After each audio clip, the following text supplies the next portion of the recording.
I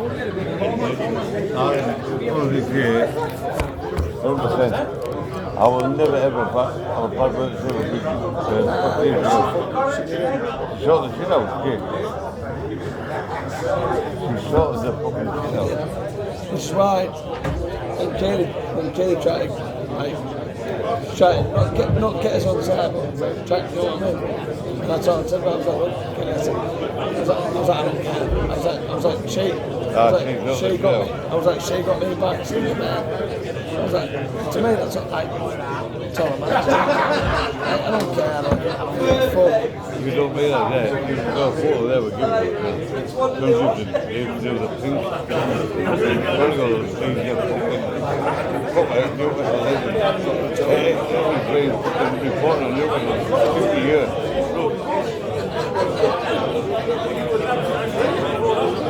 Report me, man.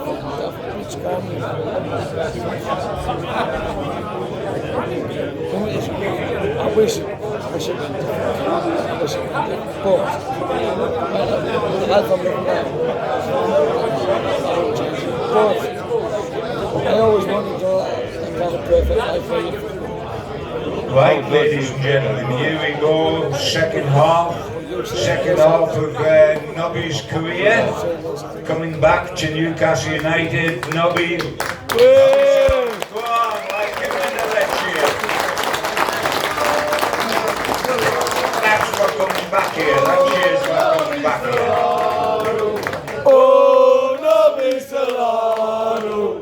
Oh, Nobby Solano! No, he hasn't bought his fucking trumpet, so don't you start. He's not going to start that. Right, second half, August 2005. You come back to Newcastle United. James Milner, I think, went the other way as part of the deal. He's still playing today, Nobby. What's the matter with you, man? He's still playing today. The difference 10 years older than him. Yes. 12 years, sorry. Yeah, absolutely. Right, you came back here, but before you came back here, or literally as you were coming back here, you turned down Liverpool and Rafa Benitez, didn't you? Well, like I said to you when we was talking before, Yeah. all the time really like it to be here. I was my plan to end my career here in Newcastle. So, but Once a Geordie, always a Geordie. well, I got the opportunity when Alan started to text me on Steve Harper, Shea Given, Graham Souness was the coach back in the years. So I got the opportunity. I didn't think it too much. But it was quite strange that day when I was start to driving because I had to come in for my medical things before signing because it was the last day for signing in January. So I got a phone call from the Rafa Benitez agent, to ask him, Rafa want you to go. But he said you already spoke to the club here in Newcastle, already giving my words to the club. So I said, thank you, but it's impossible. It's impossible, but to be honest, I would like to come back to Newcastle. Yeah, absolutely, quite right. And we wanted you back there, believe you me. You certainly had some high-profile managers at Newcastle. When you think you come with Dalglish, you then had Ruud Gullit, you then had dear Bobby, and you come back with Souness. Yeah. Now, 1 out of 3 is pretty good. I mean, Bobby was top man. The other 3 were absolute crap. But what good players. What was your impression? When you look back at Dal. You had so many managers in Newcastle. When you think about it, with Dalglish for a very short time, Gullit, Bobby, and you come back with Souness. Is there any comparison between Graham Souness and the previous ones, and in the type of manager he was, Nobby? When I come back to here to Newcastle again, so it's already so far you can see Graham Souness didn't do quite well with the team, a little bit slight problem with players.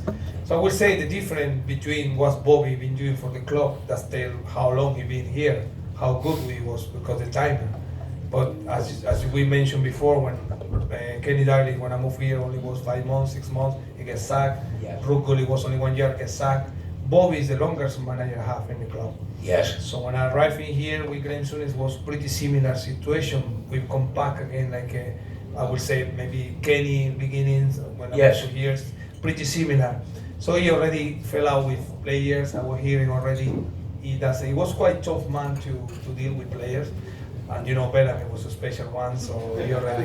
I was going to say, when we talked about Maradona being crackers, Bellamy was crackers, wasn't he? So he has already problems in the team. It's a shame because he gave me the opportunity to come back to the club, and after he has to leave, I guess 4 weeks later or a month later has to leave. So it was quite shame because you know when you come back to the club, you really want to do something. You know, it's not just play. You want to. Was the difficult period for Newcastle because remember we didn't finish that good the season, and Glenn Rother has to take it over. So Glenn Rother, God bless him, lovely man, great man. So he has to deal with a lot of difficult problem with Graham Souness left into the club. So I remember I used to be translator from. You remember Albert, the Spanish guy, Albert. Look at Albert. Oh yes. Yeah. Look at Albert. Oh. 1-0 down, 4-1 up. I will look it up and up. Well, that was the beginning, and after you don't show that. So he has to, and unfortunately for him, he has a very bad injury, if you remember, against Manchester United. He pulled his hamstring, he was out for like 3 months for hamstring problem. So he tried to get back into the team, and Glenn had to deal with the team. It was a difficult period for him. But with Albert, he's all the time, Albert couldn't speak to him, say Nobby, tell manager what happened, what's going on, and try to be, you know, soft on what he said. There was the first meeting. The second meeting just got to get stronger and stronger. Then this fucking this blah, blah, blah, has to be in between. They all fell out very badly. But Glenn was an amazing guy, lovely person, loved the club so much. He been in this club. Yeah. You know, he's one of the part of the club. So He was part of the Keegan side with Keegan as a player, of course, wasn't he? And he will look after the academic and after John to us. I'm really enjoying very much with him. He's a lovely person. I had to finish with him, play at right back. Yes, that's right. You went to right back. I'm enjoying so much in the last 7-8 games before the season finished. So yes, it was. Did you play for Peru at right back? Yeah. You know, I would say I was full back, right back all the time. When I signed for Boca Juniors, I played for right back. You were right back. Sometimes played midfielder and in both positions. When I moved to here, straight away to play right winger. And with Glenn Rother, I enjoy very much to play right back. I always say it's so comfortable. You can see the picture. Yeah. Everything's in front of you. Exactly. So never get the opportunity, but imagine the big guys coming to my side and just try to knock off my bloody heads. But Kieran Trippier plays right back, right side, fielding outside right. Yeah, you can deal with this. But the football changed now these times. Yes. As you see, now everybody tries to build them from the back. Back in the years, everything is straight away. Oh, boom, boom. Imagine Alan Shearer behind my back. It's no chance for me. But I mean, if you were right back, you would like to play out for the goalkeeper these days, wouldn't you? You would have been doing your little thing. I remember Shea Gibbon was scared to give me the ball from the back. Because everything changed, you know, everything changed. Yeah. But, I mean, when you look back on Newcastle the second time, the low stays there, etc., were you at all disappointed with the team or with the way? Yeah, well, no, 100%, because you have visions. You know, when you play football, you must have ambition. Especially, it's so nice every weekend. Doesn't matter wherever you are in the table. These guys coming along to watch you. You know what I mean? That's the great thing. Exactly, that's the best feeling. As any footballer, like any singer, going to the concert, you know, see people around. You see the full bloody stage like this. That's making you extra motivation to do well. So that's happening. I'm feeling that's why it says how many people. Doesn't matter where you are. You in the top 4 or it's amazing. It's amazing. The support is still rock solid. The support is 100%. That's really like it because the passion. you as a footballer with passion, you engage with the fans because you know how this guy feeling. The guy paid all the money he can pay to be in the field. Yeah. We are the greatest supporters of failure I've ever fucking known.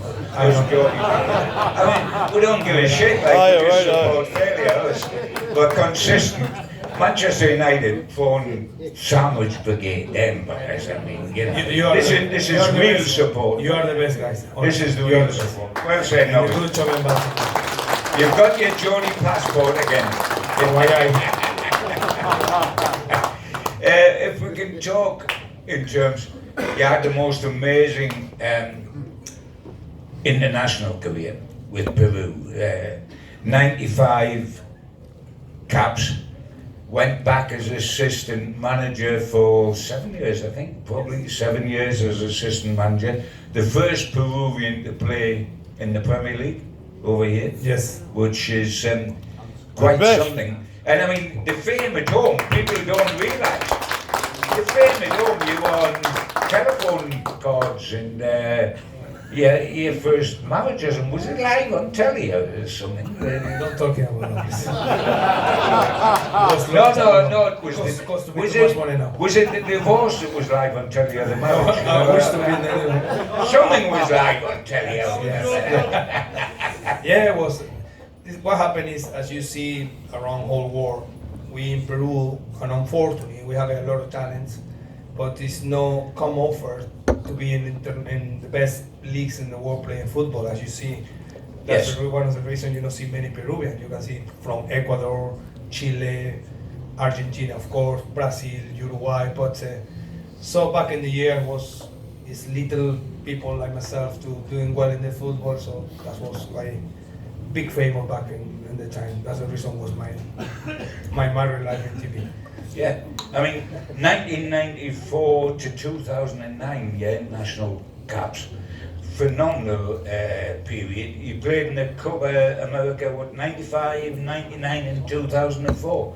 I mean, extra special that, and for a country like Peru. Oh, the best thing happened to, like I mentioned before, you as a footballer, you so proud to play for your country. Oh, absolutely. You must be proud to be from your country. I say, I represent my country. Soon I was under 17, under 20, under 23, so, you know, the first team. So that's the best thing happened to you. And unfortunately, we tried to achieve many years. We wasn't strong enough when I had to play qualified to get into the World Cup. The closer one was when we played in 1998 in France. We knocked out with Chile. We drew. We only drew against Chile. We could have been in the World Cup, but it was a little bit of frustration. You know, we wasn't strong enough back in the years to get in there. But I was very proud and very lucky to be, as a coach, as assistant coach, qualified with Peru after 36 years, my man. You did, I remember. You know, after 36 years, qualified with Peru, being in Russia, 2008, it was great achievement. Great boss, great manager from Argentina, working along him, it was amazing thing. I mean, that must have been extra special for you. I would wish you guys, honestly, with my heart, I want to see Newcastle win anything. I want to see the reaction around here. I cannot imagine the reaction if Newcastle win any trophy at any time. Oh, yeah. Well, you can sit next to me because I won't be fucking dead, I'll tell you that. I hope so. We'll celebrate together. You can have a red wine, I'll have a little cheeky white. I know. Give me the recipe, man. You look very well. You look very well.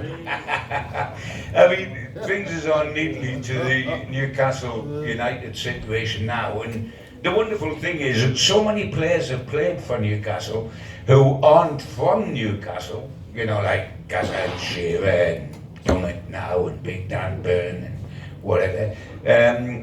Still retain this incredible love for Newcastle. I mean, you've got Supermax stayed here to live here, Bob Moncur, Scott stayed here, David Craig, who was from Northern Ireland, has stayed here.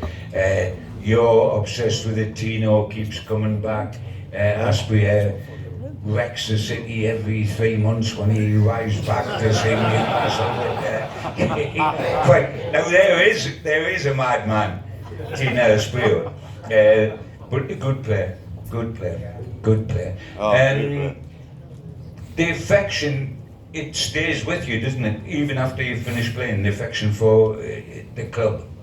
Like I'm saying before, Gibbo, it's so incredible. Still around here, still the people so much. You appreciate what you done, what you play. You give everything. So people around the city is still amazing to me. I'm so pleased, so glad. My family, my kids all born in here, so it's more reasons to stay around here. So, like I said to you before, now the club changed a lot with these new owners. They give me ex-players to come along, to receive. I mean, that's the good thing. Yeah. That was getting lost before. Oh yes. Under Ashley, it was getting lost, wasn't it? I heard about that. And Yes. Ashley, if you don't get a chance to watch a match, tickets, something like that. But it look the club, to looking forward, look after the people. I like it. It's quite when I arrive in here, Eddie House find out I'm around here. He do a fantastic job. This boy. I invite me to go to the training ground. I was going to say, you went, at Eddie Howe's instigation, you went down to the training ground Yes. and talked to the players, didn't you? Yeah, I didn't realize. I was. You won't believe that, but I was a little bit shy to speak to. Yeah. Well, I thought he's probably Eddie wanted to say hi, hello, things like that, but I didn't realize he organized part of the meetings is just me to talk because they want to play the final against Man United. So just to share before the Man League United, Cup, yeah, to share the experience. I mean, Eddie he do quite good things. In probably heard about what Bobby Robson do with us. Yes. To engage the players, to let them know how much passion is around here. How Sure. the people, even you working in the midweek, you don't see people around, but it's a football here is proper best place to to enjoy to play football. So that's why Eddie promised me that they have a meeting to talk to the players, just share say guys, I hope so you get the opportunity to win. If you win this competition, you're not allowed to walk in the street because Yes. I don't know what you guys will do for them. But it's amazing. So it was a nice experience to be in the club and now get a little bit involved in things like and get by for the matches. But it looked good. I mean, it's looked good so far. But like I said before, now it's need to Newcastle going to the next level. I mean, that's the interesting thing. Where do you see us now, Nobby? We're only about 2 years into this ride that we're having under new owners, where we've had a decade and a half under Mike Ashley, where you under the jackboot, and then all of it with no, our height of doing something was staying up. I mean, if we avoided relegation, he wanted to get the bus out and go around town as a celebration, because we'd avoided relegation. Now we're trying to actually win things. Last season we got in the top 4, we went in the Champions League, we played a final at Wembley. This year started magnificently before the injuries caught up. Paris Saint-Germain, a wonderful, wonderful night when we beat them 4-1 up here. It was absolutely one of the great nights. Thinking back to Barcelona or whatever, it was one of the great nights we had. Okay, we've run into injury situations. I think we're only heading in one direction, Nobby, long term, and that is upwards. What stage do you think we're at? Is it now a matter of not in January now, because we're not going to get a big signing in January. It's not going to lend itself. Clubs don't want to sell. The financial fair play is kicking in, but it can happen in the summer. Is the next step for you to get even better players than we've got now, because that's the way you keep going up, until you win the Premier League and the Champions League eventually? I will say Eddie jumped the bridge very, very quicker. There's like a Quicker than expected. Exactly. Yeah. So he showed what we can do. You need to. That's what I'm saying. At the moment, this all the time happen to any club to go injuries, things like that. But I will say, with all respect, the player he has at the moment, you need to don't need to have too many players. You need to have more quality Yes. than quantity. You need to just go for next one. Has to be world-class player to be in the 11. hope so, try to play every game he can. Like Bruno Guimaraes, somebody like that in the same level. 2, 3 more, especially the midfielders to me. The midfielders is the area. I know you love it, long stuff from this city. It's nice to see Geordie boys, from the house to play for the team. But I will say he's a good engine player, but you need somebody like a you're right, Gibbo. in the midfielder to make things happen. So I hope so. Eddie go to the next opportunity, like you say. Not right now, because right now you can find you will find cheaper players. Yeah. With all respect. Sure.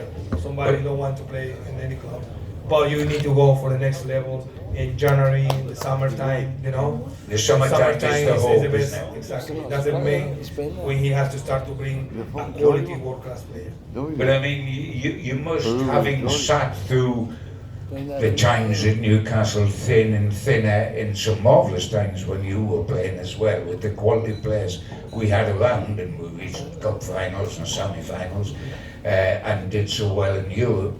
But you must feel that this club can at last get close to winning something pretty quickly. Well, I would say the best example is nice, good to compare with another, but Manchester City, you imagine, it came from nowhere. Oh. The history is start now dominating one of the They weren't the best side in bloody That's Manchester. what I'm saying. It's quite pretty good example to you know what I mean, to start to go moving forward quicker. It's a key to, I won't say it's the key to players, to start to bring more quality. It's not easier. No, it isn't. Big top players, as you know, they want to play Champions League every year. They want to win for the title. But I hope so. Eddie will recognize all the things what happened in these 2 years, 3 years experience in the club, and he need to focus and move forward, I guess. The difficulty, I guess, in the summer, Nobby, is that where are we playing? Are we playing in the Champions League? Maybe not. He knows because the pressure. It's but then the Europa League, instead of being out of Europe completely, it is difficult to get some of the top players to come when you're not in Europe, isn't it? That's why he understands this football. That's the club. Of course. So he need to understand if he know he will be in trouble if he not finish in the top 8 at least in any international competition, because the way he's a club now, he feels that pressure. But I hope so. Fingers crossed now Newcastle get a good run, get a good moment again, and finish better. Yeah, well, we probably need a right-sided centre-half to cover Fabian Shaw, so if you're doing that next year, you can come and play for us, centre-half, son. We'll get you a step ladder so that you can get up there and head them all away. What we're going to do is, because it's your night more than it's my night, most certainly, and you've come to see the main man, so if you want to ask any questions to Nobby, please get your hand up in the air. I'll bring you in and we'll ask Nobby the questions you want to hear.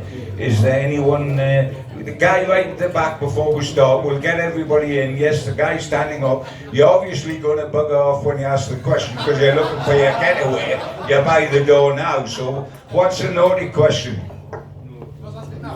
Yeah, I'm talking about you, big man. Go on.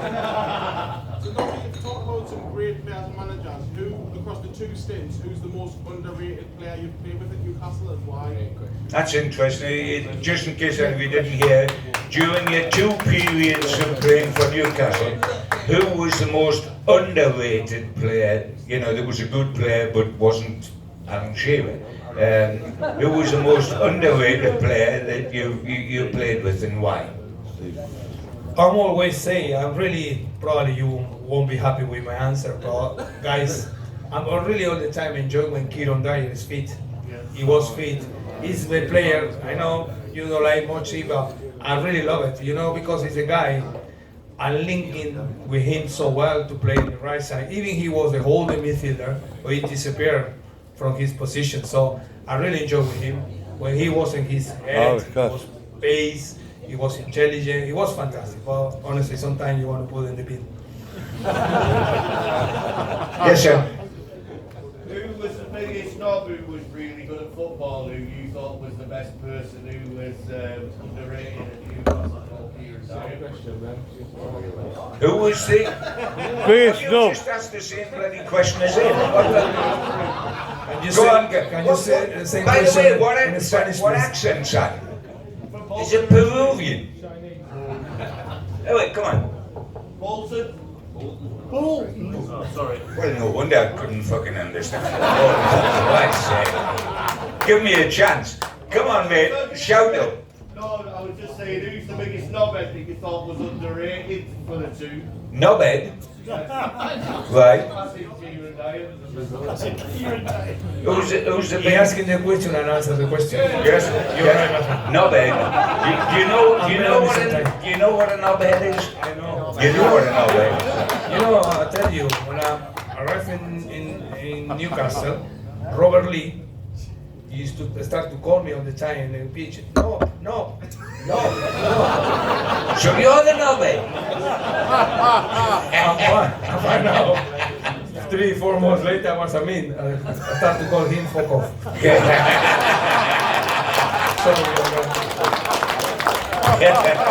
Yeah, come on, mate. Fucking big. All right. Would you be able to elaborate on the fall of the bullet Shearer? And also, what was the great Sir Bobby's first word he said to you when he came in and took charge? Right. 2 questions there, naughty person. That's all right, though. That's all right. Did you hear all that? Yes. Right. Have you got an answer? Yes. Very simple. You know, Bobby, when he took it over, he knew what was going on before with Rod Gully. He was a very clever man. The first thing what he did with us is make rules. He arrived in the training ground, he said, everybody after training must to sit together at 1 o'clock to have a lunch, eat together. That's the first thing he did. Because with Ruth Gully before, everybody, anytime you can have a food and go home. So he started to pull everybody together because he knew it. We wasn't very good team as a team together, wasn't the best. So he started building that friendship, and Bobby was, in that part was very good, very key. And unfortunately for us, we had to wait. He's finished food, and we can go. As an old man, you might take him bloody 2 hours to finish his food. The interesting thing on what Nobby was saying about the influence of Bobby, I mean, I was a good pal of Bobby's before he got the Newcastle job. We used to do a lot of talkings up here, and I went and lived with him for 3 days out in Porto when he was out there, just to talk to him about the journey abroad and the success he was having and all that. Funny enough, on that trip, my luggage, because I went from Newcastle to Heathrow to Paris to Lisbon to Porto. I went there, but my luggage didn't. My luggage got lost somewhere along the road. So he gave us all his gear. He gave us one of his blazers with a Porto badge on and a shirt, because I had no change of clothes. And in a Porto tie, and that. It was bloody wonderful, because when I was walking around town, everybody thought I was the new fucking coach for Porto. This English manager, and he has this English dickhead walking about the town with all the stuff on, and he, hello. I was wondering why I wasn't buying any drinks. Everybody was sending drinks across, because they thought I was Bobby's new man. But he was lovely, Bobby. And so when he come to Newcastle, he stayed in the Gosford Park, which is where you were talking about staying. And he gave us a buzz. He said, "Come over, Gibbo, and we'll have a bite to eat." So I went over there. He just joined, and it was before the first game. I think we played at Chelsea, his first game, Chelsea away. And he says, "I've got to get Alan Shearer on side." He says, "Alan Shearer is so important to this club, so important to me." He says, and under the previous manager, which was Wood, it hadn't worked. It had been desperate. Shearer was even thinking that he might have to leave if Wood had stayed. He said, "I've got to win him over. I've got to have him on our side." And he says, "And I'm going to spend the night, we're down at Chelsea, the previous night, the Friday night, in Alan's room, just talking to Alan about my plans for Newcastle." And he changed the way Alan was playing slightly. By then he was playing sort of back to goal, literally all the time. He wanted him on the side like that, so he received the ball, could see the goal. Talked to him all that night. We lost 1-0 by a single goal at Chelsea. But the next game was his first home game for Bobby, and it was Sheffield Wednesday, when we won 7 or 8 and Shearer hit 5, and little Robinson won a penalty. Can you remember Robinson? The little lad that played centre forward. Won a penalty, and he asked Alan, because Alan had already scored 3 or 4, asked Alan if he could take the penalty, and Alan said, "You can fuck right off." That's my job. And he scored 5 on his home debut, and he then, Shearer became a Bobby man. Bobby had won Shearer, clever. He said to me, and none of it was for the paper, we were just talking as pals. He said, "I'll spend my night in Alan's room down at Chelsea.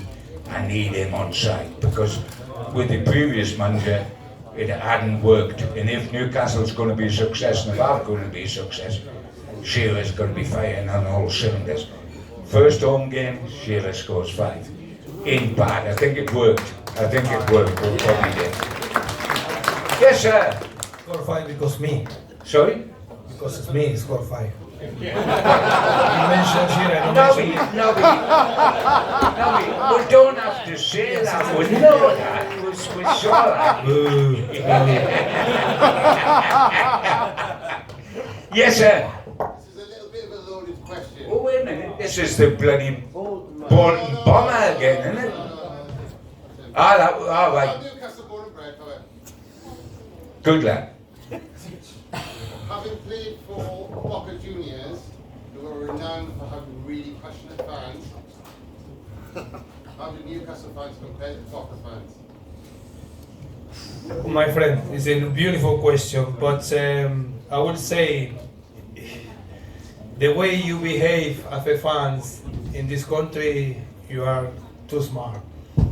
The way it's crazy is over there is indifferent. But listen, you're still in the same passion.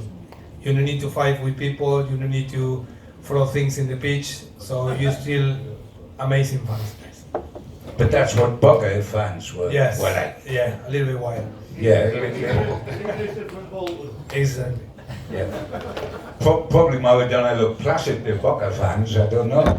Yes, sir, gentleman here, yes. Pretty similar question. So I think we've all experienced what the Tyne and Weir derby's like. Could you tell us a little bit about what it was like for the build-up for the Boca Juniors against River Plate derby? Good question.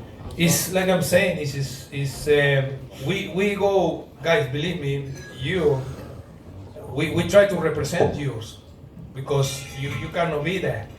You know, we feel so much engaged with yours, whatever we have to do in the field, as you shout to, in this case for Sunderland fans, the way you shout, the way you're angry, we try to do the same thing, but in different way with the game, with the football.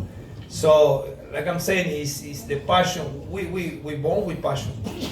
That's the reason we get into this program. We privileged to be in the same, like you are on that side. The privilege we in the field. I believe if you get the opportunity to play, you will give it your best you can. But we are the professionals, and unfortunately, but believe me, we always got the feelings. We try to do our best for you, because you know you love so much this game. You're actually representing the fans, exactly. What they want. Exactly. What they want. Yes, gentlemen here, yes sir, in the black and white shirt, yeah. Hi John, Nobby here. Leeds away. How was the Christmas? Dirty Leeds. I think we were getting beat, what was it? We were getting beat 2-1, came back with 3-1. Yeah. Yeah. So the late coach came top of the league. Yes. Yeah. What sort of feeling was that? Like I've been mentioned before, I remember the game. We started not too well. We knew we didn't play that bad, but you know, Leeds has the opportunity that much. Anytime they go the chance, they score, boom, 1. The next one, boom, 1. So we what's going on? It's some like we have a very good chat with Bobby in the halftime. We have a good reaction for everyone, because we wasn't playing that bad, but Leeds got opportunities and boom, boom, put in the net. So we got so much confidence to we turn over the match. So that's why we went with that positive mentality, go inside to the pitch, and we start to, just come back into the match. And it was very privileged and unlucky to score in the last winning goal 4-3 against Leeds. And all the time happened in the winter time. It was a great time. Get over there. Yes, sir, go on. What was your best Newcastle game? Best for him personally? Yes, Best Newcastle game, Nobby? It's a lovely question. It's hard to we try to every match to give you our best, We understand sometimes can play well all the time. But I will say all the time try to give my best. In the Milan away. And, You were unreal. And I will say sometimes probably when you score and you win in games like that, probably you will feeling, was my best game. But in general, I will asking the question to you. Probably you have a better memory to us. When do you think was my best game? It's got to be the penalty. Nobby, in the Milan away. In the Sorry. Milan away, Well, 2002. Yeah, but Fuck we lost. me. But I would like No, to- we drew 2-2, we didn't lose. Yeah, we drew 2-2 and we knock out of the. You stage. in the bar. But I'm enjoying very much the match when I'm feeling probably because only the time I scored twice was against Everton. When I scored outside my foot. That's a special one. Oh, I have yeah. no left foot. That's the problem. Wasn't there a West Ham fan in here that wanted to ask Nobby about... The hammer as well, yes. And the white top. Come on. Is there? Oh, well, it's not Sunderland, man. It's bloody West Ham. It's not... They're all right. We don't mind them. So when you was at West Ham, there was 5 of you that had been at Newcastle. Why? What was it that? Why do you think that they end up being that core of the 5 Newcastle ex-players? Is the reason I moved to your club, with all respect, nice club, I'm enjoying. The last club in my career before I stopped playing the Premier League was West Ham. I was a little bit disappointed with Alan Kirkby. I'm arriving in West Ham, the reason because Sam Allardyce arriving here with all his experiments. He moved to here, he said to me, Nobby, we have I will borrow my own player, sorry, I don't know, no promise to you if you want to play, blah, blah, blah. He brought speakers, microphone. Yeah. He tried to change the game when the game is simple to play. But the club back in the year might actually believe in him, or the people brought him. So, I spoke to him. He didn't show me interest in it, to say you can go if you want. That's the reason I moved to West Ham. So, but before to move to West Ham, I knew it was Kieran there, Bellamy there, Scotty Parker there. And I don't know. Oh, good I don't player. think so good. But I really enjoy it. It's a lovely club with a lot of passion here, and I have a quite no bad season. I thought I would get another year contract. Alan Kirkby let me out. But I'm enjoying very much, my friend. I'm enjoying very much. I always try to give in my service with honest. I love play football. When somebody offered to me to play football, I try to do my best. But with all respect, I like the club. I was always engaged with this club for so many years.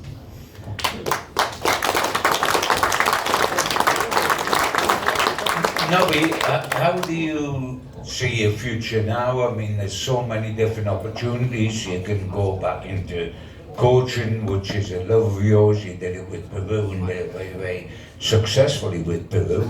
Or you can do media work with television and various things, because you've done a lot of that and you do these sort of evenings. Are you just going to sit back and see what develops rather than push to do coaching or to do media or whatever? At the moment I'm desperate to come back to the field, desperate to come back to be coach. You want to go into coaching? Yeah, into coaching. I want to be coaching because that's the thing I feel I can do better. Yes. This is sometimes easy, with all respect, it's easy to talk in before and after the match. Of course. I'm the best coach in the world. Yes. So I don't want to be the coach in the world, when you talk. Well, with all respect, I like it. I don't mind to go to comments, but really, really love it to come back to coaching, to be coaching in any division. And when you say that, it doesn't necessarily mean, does it, that you would be manager if you got a Premier League manager that wanted you as coach. You'd be more than happy to coach, not just to be manager. Of course. Anything. I'm accepting. What happened is what I can see with all my experiences, I need to prove myself as a coach. I can go in conference, I can go League 2, League 1, whatever it is, because I need to prove. That's only. It's very difficult in this country to get the breakthrough though, and to get the job opportunities. I understand. There's so many great coaches around. There's too many coaches in any level, in any division, waiting for the opportunity. So we'll see, my friends. We never know. Nobody knows the future. No, you don't. You don't know what's going to come. Be patient and see what happens. Yeah. Nobby, if you're on Sky or Talk Sport, you're fantastic all the time, every time you're on there. You don't want to be a pundit. No stress, man, no stress. Yeah. Thank you, Matthew.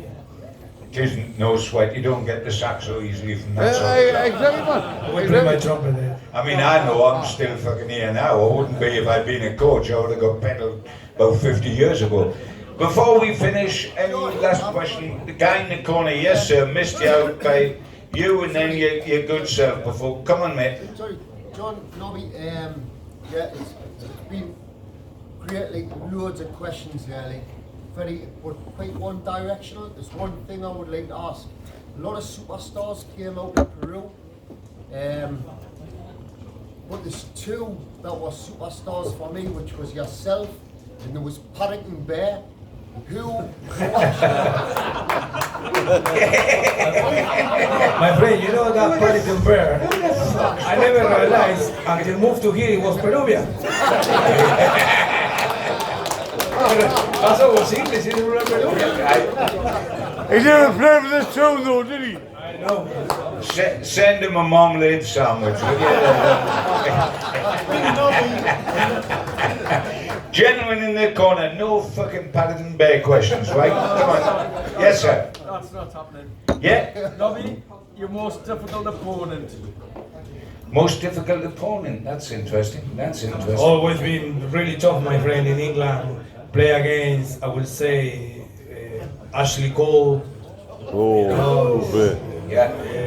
He could play. Yes, and Ebra from Manchester United, always really tough guy too.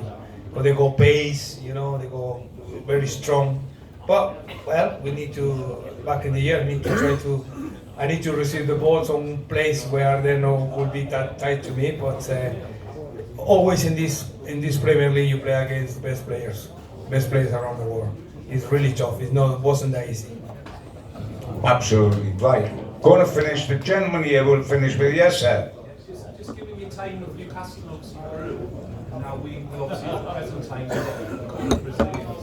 Where does Newcastle stand in South America? Is it a well-known club or where do they stand against the other Premier League teams? Are Newcastle United known in South America? Oh yes. Sorry. Yes. I mean, Newcastle and the Premier League became very, very popular around the world, especially South America. All the clubs, all the teams, you will see kids in the street wearing shirts. Doesn't matter if you no need to be a Peruvian footballer around any team to wear, but it's very popular, very popular. Now the kids, you don't need to even watching TV, watching the game, PlayStations. And my son, 6 years, 7 years old, know all the players from around the world. So it's amazing. Football, I believe the Premier League, how they building the success of football. You go, honestly, you get the best. I will say, back in my years, it's not many South Americans playing in here. And now you can see everyone want to play. Yes. Apart from of course, the wages, the money, even you compare with Italy, Spain, England go too higher, but everybody wish to play. Could you see Newcastle games in Peru? Not when you were now. I mean, can you see? Yeah, of course. Boys, kids getting engaged because you start to see good players like Bruno Guimaraes from Brazil. Everybody engaged with him. So even Almirón from Paraguay. He's engaged everything about results. That's why I hope so. Newcastle start to win anything to the boys, you know, build them more popular, getting more popular around South America. Right, we'll ask one more. The guy at the door, yes sir, right up against the wall. Is there another Nobby Solano coming through with Peru? Is there another Nobby Solano? I wish, my friend, I wish. I wish, because it's sometimes, honestly, it's quite sad to not see any Peruvian play in the Premier League, you know, but I hope so, fingers crossed. We got talent. I will say, I don't want to go deeper because my country are all the time talking about that. We still behind. Even we not try to compare with Europeans or whatever. We try to compare with countries like Ecuador, Colombia. They're still producing more players, and we have a lot of quality players in Peru. And unfortunately, the clubs still run like 50 years ago. No facilities, no training grounds properly. So it's a little bit sad to talking about, but I hope so one day another Peruvian boy here in the Peru. Thank you very much.